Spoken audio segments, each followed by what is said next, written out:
ధాన్యం అమ్మిన తర్వాత నాకు గాజులు కొని నానా. కొంటానమ్మా. నీ దగ్గర ధాన్యం ఉందంటగా, మేము కొనుక్కోడానికి వచ్చాం. ఏ రేట్ కండి?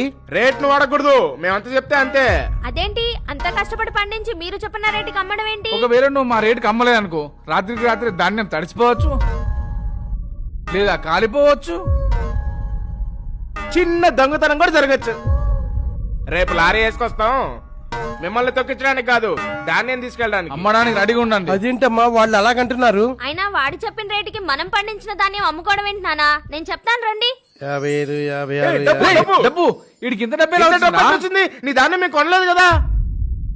రేయ్ నిజం చెప్పురా, ఏమైనా చిన్న దొంగతనం ఏమైనా చేసావా? చిన్న చోరీ 9 నోట్లు. దొంగతనం చేయాల్సిన కర్మ మాకేం పట్టలేదు. మేము కష్టపడి పండించిన పంటని మాకు నచ్చిన రేటుకి ఈ ప్రభుత్వం కొన్నది. అలా ఎలా కొంటారు? ఎవరు? చంద్రబాబు నాయుడు గారు ఒక వాట్సాప్ నెంబర్ ఇచ్చారు. దానికి జస్ట్ హాయ్ అని మెసేజ్ పెడితే చాలు, మనం చెప్పిన టైం కి మనం ఉన్న ప్లేస్ కి వచ్చి వాళ్ళే ధాన్యం కొనుగోలు చేస్తున్నారు. ధాన్యం అమ్మిన 24 గంటల్లో డబ్బులు కూడా అకౌంట్ లో పడిపోయినాయి. దా నాన్న. 24 గంటల డబ్బులు కూడా వచ్చేసినాయా? ఏమండి కొంచెం వాట్సాప్ నెంబర్ ఇచ్చేసి వెళ్తారా? స్క్రీన్ మీద వేస్తారు చూసుకో. ఏరా ఆ నెంబర్ ఏమైనా హ్యాక్ చేస్తావా? రెడ్ బుక్ అక్కడ తోలు తీయేస్తారు.